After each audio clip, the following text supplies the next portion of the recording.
Hi YouTube. So welcome back to the third episode of the Volvo L120 build. In the last episode we finished the cabin and we also painted all the parts. Now in this episode I was thinking we could assemble the front chassis to begin with, and then we can move on to assembling the rear chassis and maybe joining them together. Let's just drop all the chit chat and jump right into it.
So what I'm going to do now, I'm going to fill the entire front chassis with weights.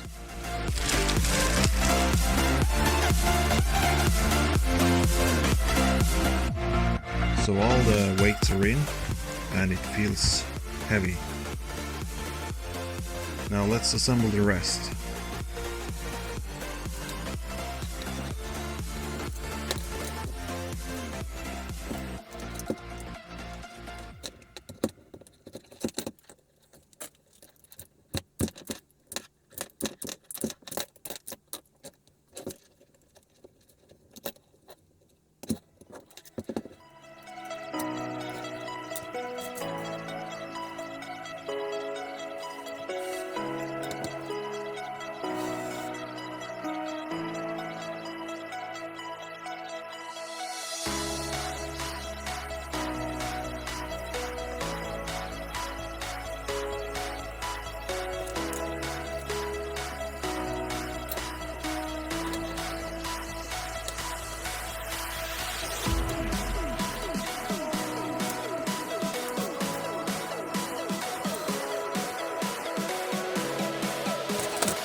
All the actuators for the lifting mechanism is now in place, and our next step will be to create two 3mm threaded rods. They should go through this hole and this hole. Now these threaded rods, they are very important because they lock the front axle onto the chassis.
also need bearings for the swing.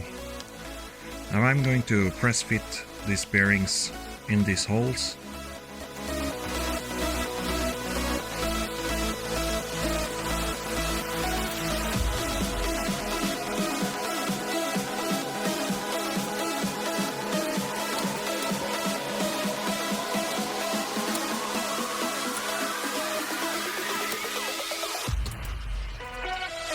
And that is our front chassis complete.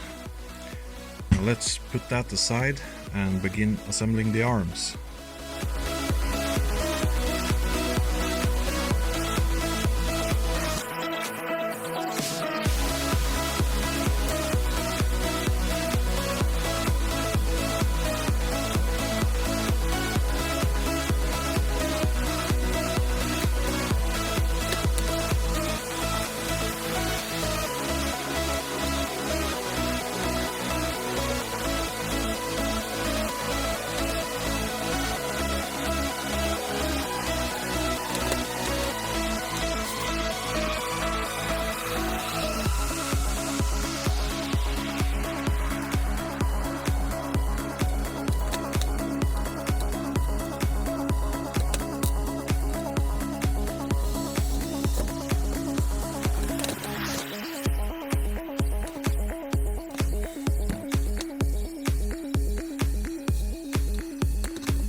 So I'm about to mount the pendulum in place. Now I'm going to use 4mm threaded rods, and I'm not planning on using any lock nuts.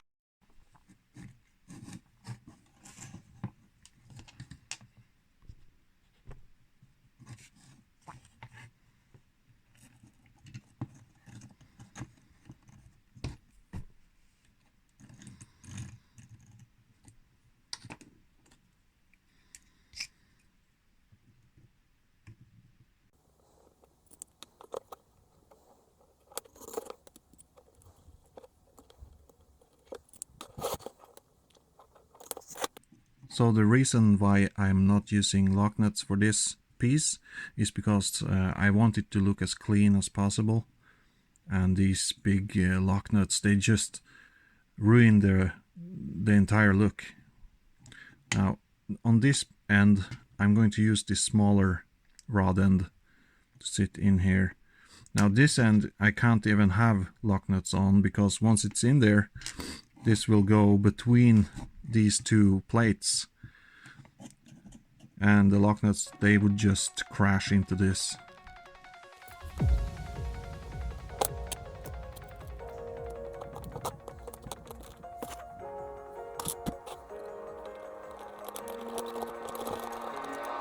I feel like I fought all my life for this. This one part, this 1/3 I've always missed. No, just don't let it go. So all the arms are now in place. Hey!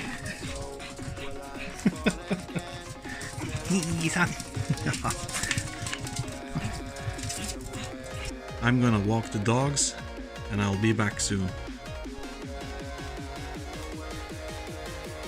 Okay, so the next step will be to press fit bearings into these arms. We have 2 bearings on each arm, one on the outside and one on the inside.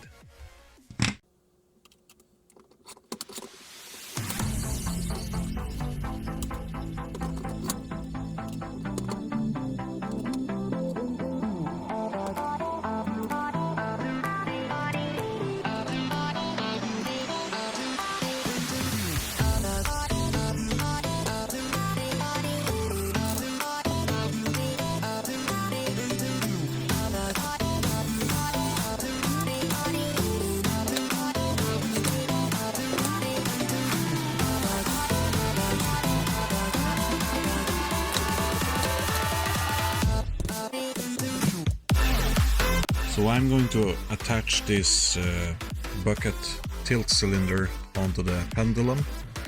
Now I'm going to show you how I do it.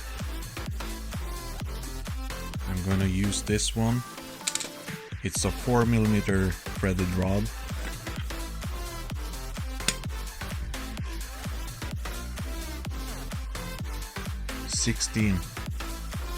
So it's a 4x16 threaded rod, and I'm going to glue the ends on it because I can't use any lock nuts or nuts. You see this pendulum, it will move inside there, so you can't have anything sticking out.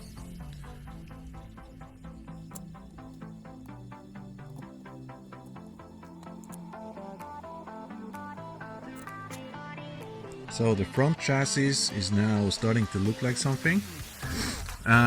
What I noticed when I tried to mount these actuators is they are a bit thicker on this end than this hole. So what I'm gonna do, I'm just gonna file down this plastic end on the actuator and make it fit inside there.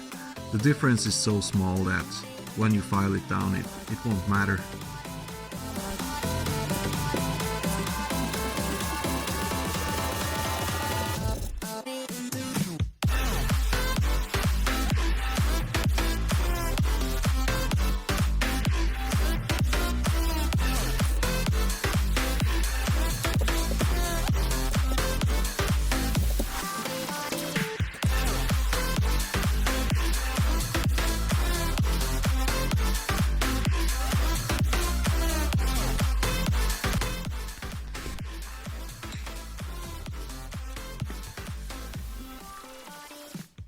So that completes the front chassis, and now we can begin assembling the rear chassis.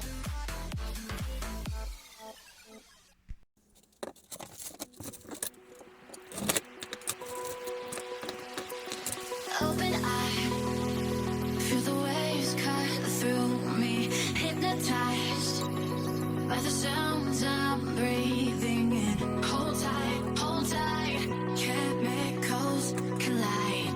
Hold tight, hold tight, hold tight. Dripping lights paint the skies, all because of you. Dripping lights paint the skies, only you. So I'm going to install the rear axle now, but first I have to press fit bearings into these holes.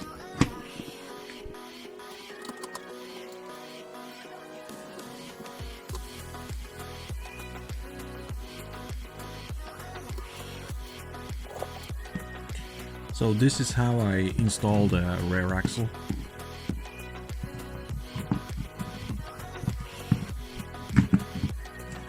Now, in order to lock this onto the chassis, I'm going to be using a 5mm threaded rod, and the length of the threaded rod should be 81mm. And I've also put on a lock nut on one side. This will keep the threaded rod in place.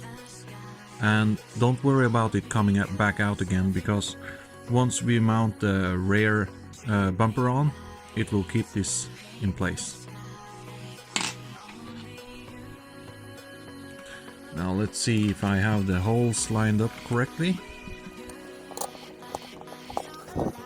It should be in there. I already got one of them, but I think there's something blocking. Yeah, there's some debris in there. Some old supports. There we go.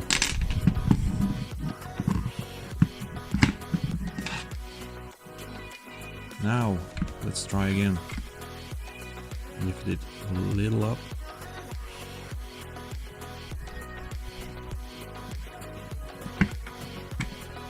There we go. And it's in. Here you can see how it flexes. Alright, let's mount on the rear bumper.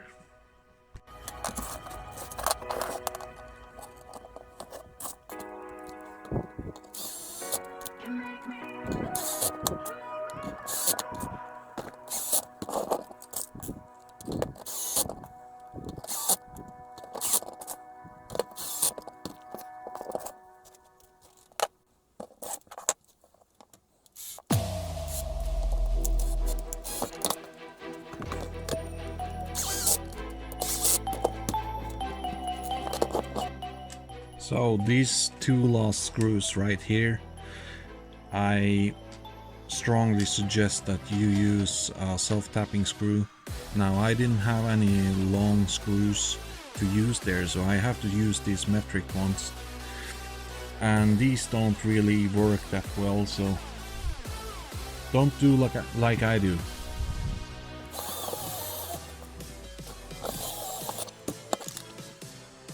Here you can see that it keeps the threaded rod in place.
The rear chassis is now completed.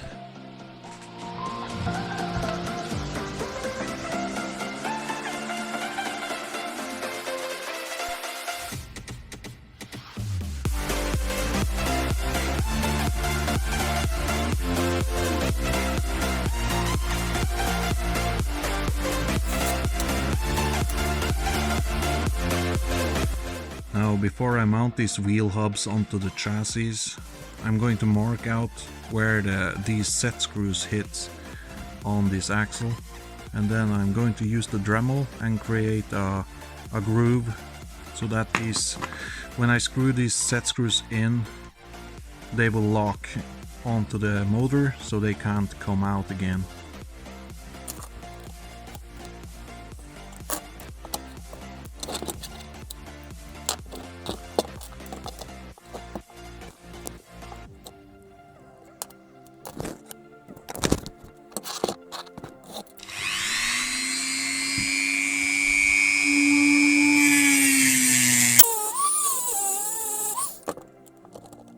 I'll do the rest of the motors off camera, and I'll see you soon. So when I mount these wheel hubs onto the motors, I use this gel glue. This is a gel based glue, and it won't be as stiff, or it won't set as much as this super glue. So never use super glue when attaching these to the motors. You might never get them off. You can also use, it's probably better if you use blue Loctite, but not too much, just a little on the set screw. I don't have a blue Loctite, so I'm going to use this.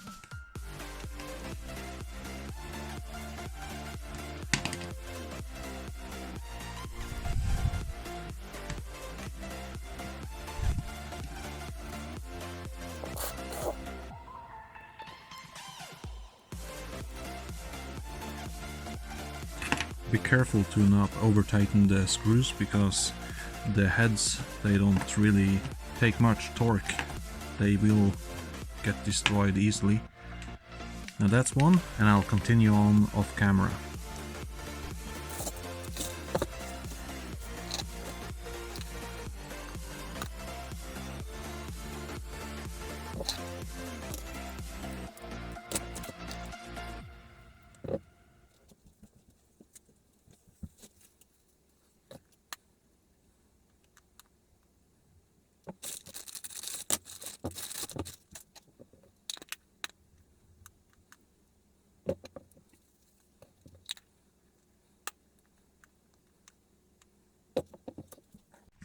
So the tires are now mounted onto the rims, and when you mount these onto the chassis, you're gonna need these screws.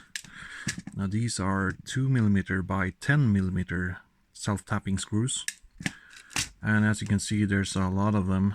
There's 12 of them per wheel, so that will be 48 total. Now mounting them is very easy. I don't even think I have to show you this, but I'll do it. I'll put one wheel on. Now you just gotta line up the holes first.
By the way, I didn't mention this before, but these metal mounts for the actuators, they are included when you buy the actuators. So these are not something that I bought separately, these came with the actuators. And the same with these screws and the lock nuts, they come with the actuators too. So let's get the steering actuator mounted.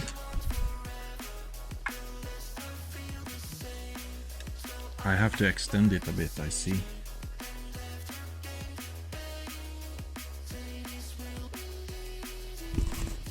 Sorry, didn't quite. Let's see here. You can move the actuators by giving them power straight to the battery. No, that's the wrong one. Of course. It's this one.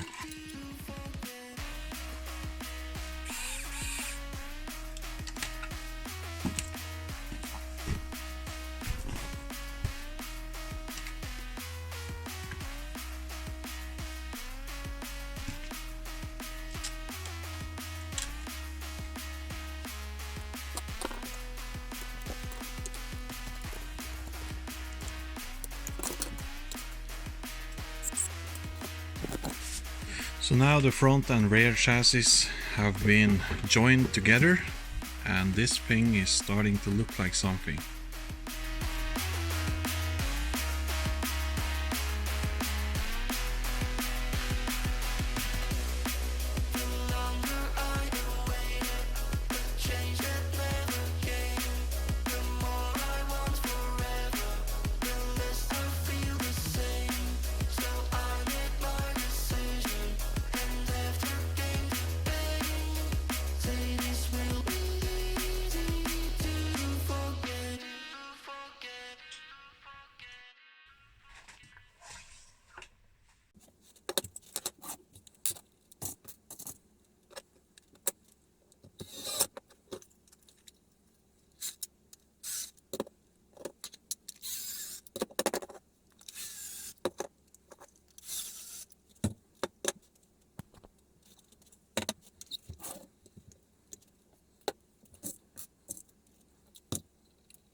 Let me show you how tricky these cabin screws are.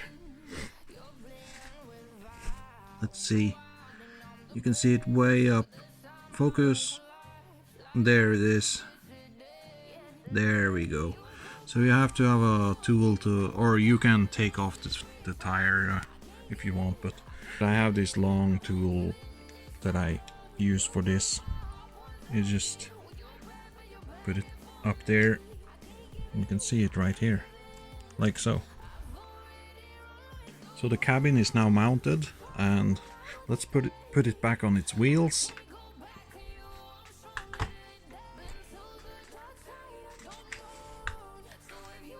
And let's put on the motor cover.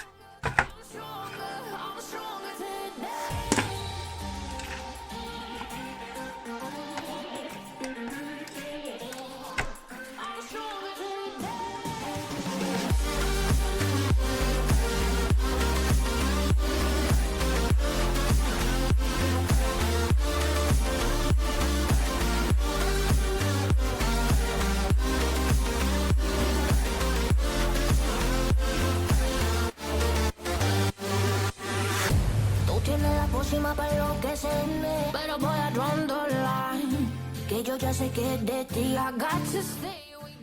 So the model is now almost completely assembled. I'm super happy with how this turned out.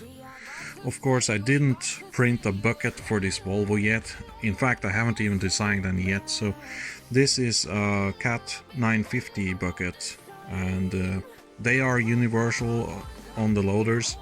You can use a Volvo bucket on the Cat, or you can use Cat bucket on the Volvo. Now, when I release the files for this won't have the same buckets as the 950. I'm going to design new buckets for the Volvo, so that you don't get any recycled models when you buy my stuff. So now I'm going to do some tests before I quit this video. I'm going to raise the arms and check how high the loader lifts, and also I'm going to check the tilting mechanism if everything is working.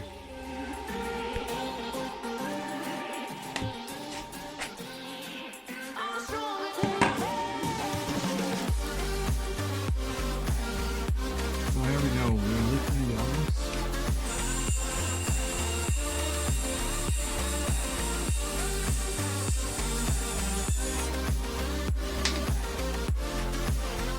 So that's the maximum lifting height. Now I'm going to try to... Let's move.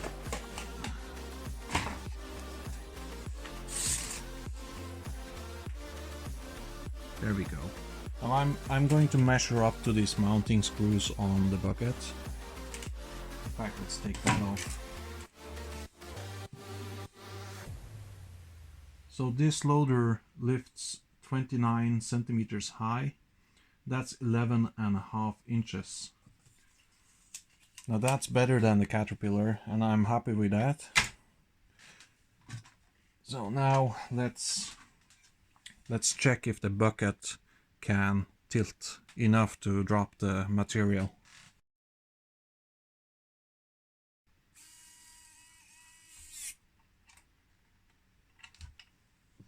Well, that's pretty effective. As you can see, the bucket doesn't have a lock, so it's like this. It's almost 90 degrees downwards, which is great. Now let's see the other way. What happens when I...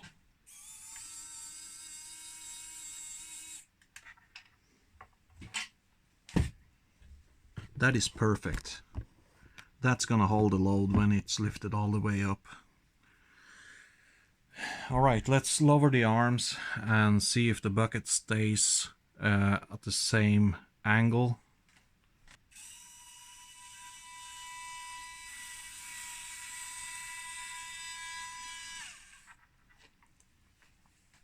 Yeah, that's gonna keep the load in the bucket. I was a little worried about the links and stuff because it's been a real hassle getting them to work.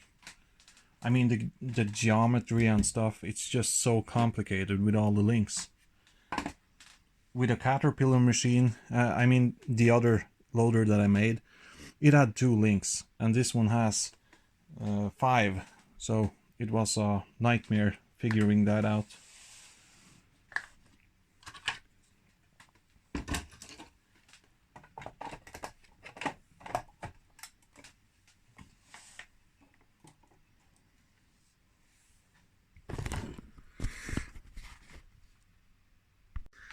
Okay guys, now this build has been a blast so far. There's still a lot of things to do on this loader, but we'll get around to them in the next videos. Now I'm going to cover the electronics. I'm gonna make a video of that, how I solder everything and what's doing what. And there's still some parts that needs to be printed. Let me show you. It's these handles. There's going to be orange handles here, and also there's a grill mesh in here and a handle here. And before I end the video, I think I'll do a comparison side by side. In fact, I'll do that now. I know some of you wanted to see this, so here's the VOLVO L120 next to the Caterpillar 950. The Volvo looks a little smaller, but it's not. The models should be the same size. Now the differences are mainly that the Volvo has different lifting mechanism, and the wheelbase is much shorter on the Volvo.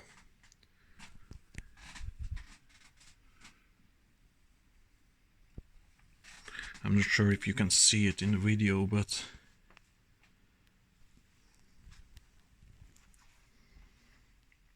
now this 950 doesn't have the rear fenders. Yeah, here you can see the wheelbase difference. No, actually you can't see it that good on camera. The front wheels are lined up. There we go. And then the rear wheels, yeah, you can kind of see it. It should be 2 centimeters shorter on this one.